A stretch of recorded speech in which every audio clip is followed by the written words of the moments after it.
Halo, perkenalkan nama saya Albaru Kurnia Fajri. Saya adalah mahasiswa dari Program Studi Pendidikan Bahasa dan Sastra Indonesia, Fakultas Keguruan dan Ilmu Pendidikan. Pada kesempatan kali ini, saya ingin mengajak teman-teman untuk belajar mengenai transformasi mengubah kutipan cerpen menjadi teks puisi. Tapi sebelum itu, saya akan menjelaskan terlebih dahulu tentang capaian pembelajaran dan tujuan pembelajaran. Capaian pembelajaran: terampil dan terbiasa menulis indah. Tujuan pembelajaran: peserta didik mampu menulis puisi berdasarkan kutipan cerpen. Peserta didik membaca kutipan cerpen dan menulis puisi berdasarkan kutipan cerpen tersebut. Kegiatan ini melatih kemampuan peserta didik terampil menulis indah.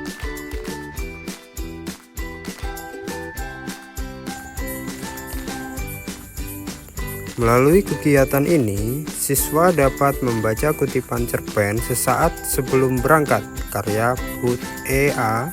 dan menulis puisi berdasarkan kutipan cerpen.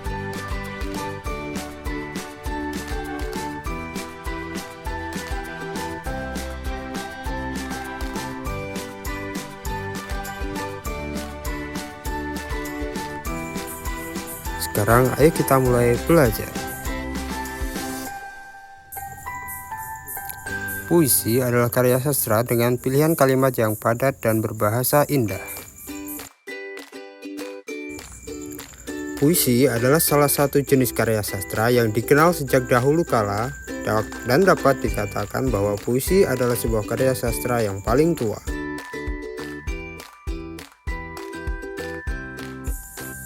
Puisi merupakan bentuk ekspresi sastra yang kreatif, imajinatif, dan penuh makna.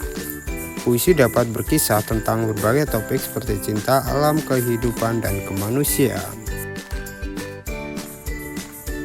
Majas atau bahasa kias untuk menciptakan kesan tertentu. Kata-kata konotasi yaitu kata yang bermakna tidak sebenarnya. Kata-kata berlambang yaitu kata yang tidak menyatakan maksud tertentu. Pengimajinasian yaitu kata atau susunan kata yang dapat menimbulkan khayalan atau imajinasi. Menulis puisi berdasarkan kutipan cerpen. Inspirasi untuk mengubah sebuah puisi dapat diambil dari berbagai tempat, kejadian, atau bahkan dari bentuk karya sastra yang lain. Kali ini, teman-teman akan mempelajari transformasi cerpen menjadi puisi. Untuk menulis kreatif, karya sastra puisi perlu dipahami mengenai langkah-langkah seperti berikut.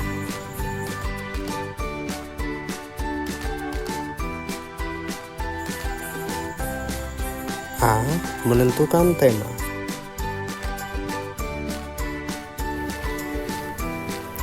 Tema adalah inti atau pokok pikiran yang ingin disampaikan melalui puisi.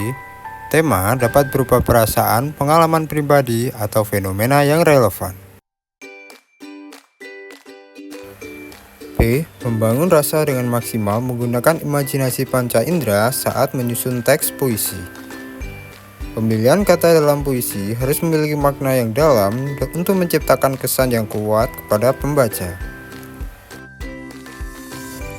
Menyisipkan tujuan atau pesan dengan ungkapan yang indah dan memikat. Penyair dapat mengungkapkan perasaan untuk mengekspresikan kesedihan, cinta, kegembiraan, dan frustrasi. Pada bagian 2, kita belajar mengenai menulis puisi berdasarkan kutipan cerpen.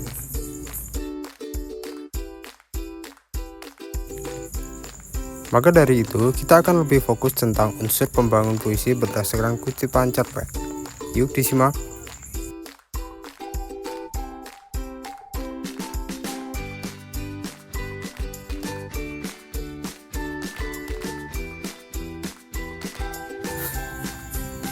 Unsur pembangun puisi berdasarkan kutipan cerpen.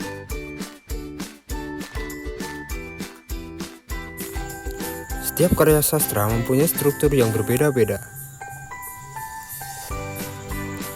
Seperti halnya karya sastra puisi, ciri fisiknya berbeda dengan cerpen atau bentuk prosa lainnya.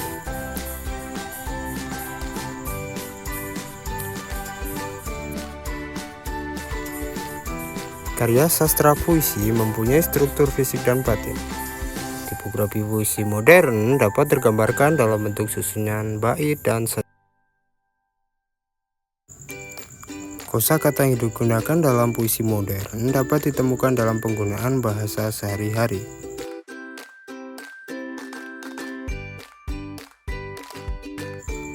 Namun, diksinya tetap dapat mengungkapkan arti yang mendalam dari perasaan penyair.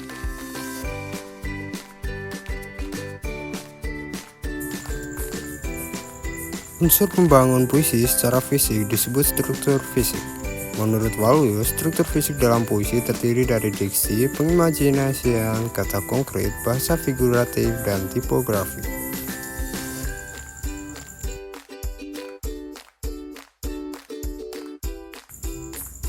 Diksi adalah pilihan kata yang tepat dan selaras.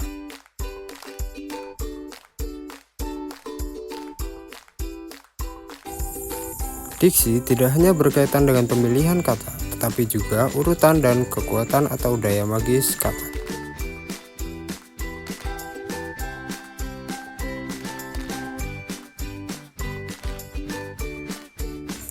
Setiap penulis menggunakan keunikan masing-masing yang terefleksikan dalam susunan kata yang dirangkai menjadi puisi. Pemilihan dan penyusunan kata yang tepat dan selaras akan dapat menyajikan makna kata yang terasa gaib dan kuat bagi pembaca. Kata konkret berarti nyata atau berwujud, dapat dilihat, diraba, dan sebagainya. Walaupun kata konkret bermakna sesuatu yang nyata, namun pilihan kata konkret dalam puisi terkait dengan kiasan atau perlambangan yang ingin disampaikan oleh penyair. Pemilihan kata konkret dapat membantu pembaca mengimajinasikan maksud penulis.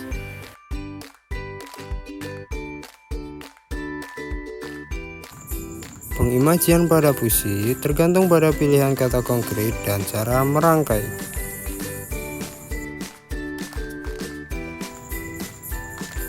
Penghayatan makna kata dalam baris-baris puisi dilakukan dengan penglihatan, pendengaran, dan perasaan.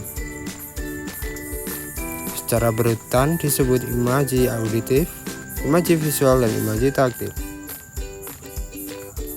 Bahasa figural, penggunaan gaya bahasa pada puisi adalah untuk menambah pengimajian.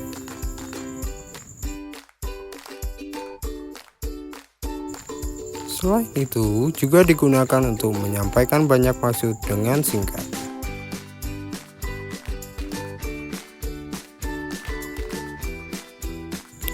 Penggunaan bahasa kiasan membuat puisi lebih indah dan menciptakan efek kaya dan efektif.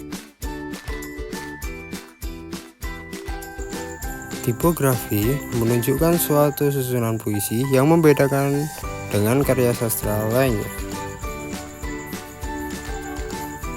Tipografi berbeda dengan prosa maupun drama. Tipografi adalah seni dan praktik pengaturan visual teks puisi untuk menyampaikan makna, ritme, emosi kepada pembaca.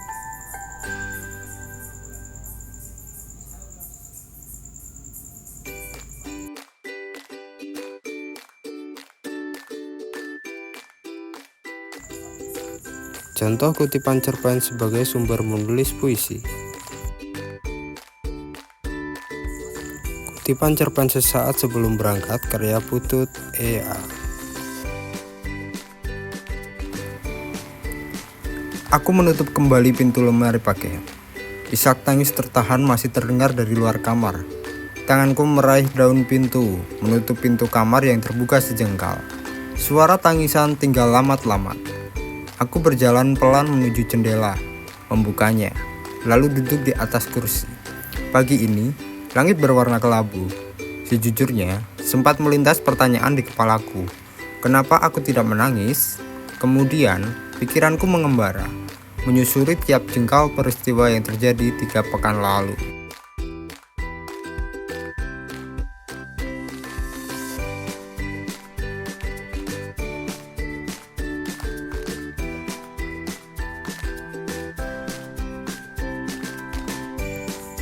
Contoh transformasi puisi berdasarkan kutipan cerpen karya Putut Ea. Tubuhku mengingat masa lalu, bergetar apa yang telah berbuat. Dilema, menyesali apa yang telah ada. Itulah contoh puisi yang telah ditransformasikan berdasarkan kutipan cerpen. Sekarang adalah latihan soal. Jawablah pertanyaan berikut ini.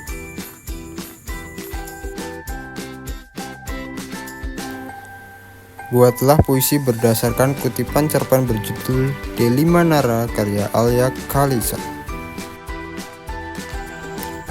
Nara terbangun karena sinar matahari menembus jendela kamarnya yang entah sejak kapan terbuka.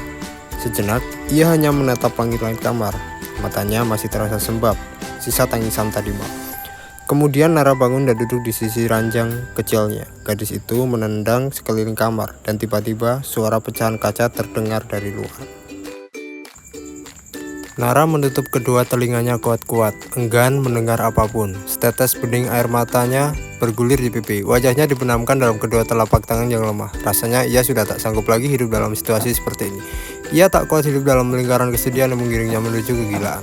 Nara berjalan perlahan keluar rumah di antara jalanan sepi sambil menundukkan kepala seolah malu dunia melihatnya.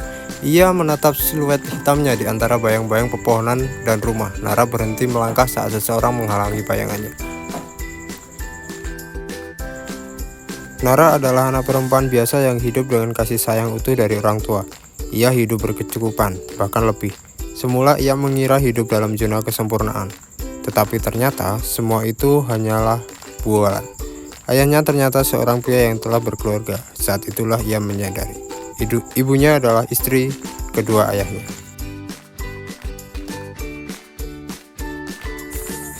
Sekarang adalah soal evaluasi.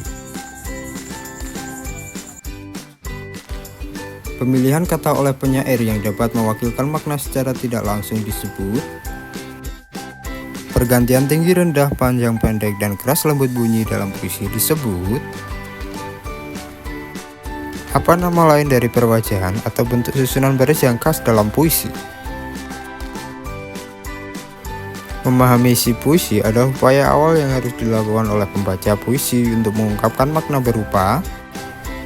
Yang termasuk bentuk dari tipografi adalah kunci jawaban dari soal evaluasi.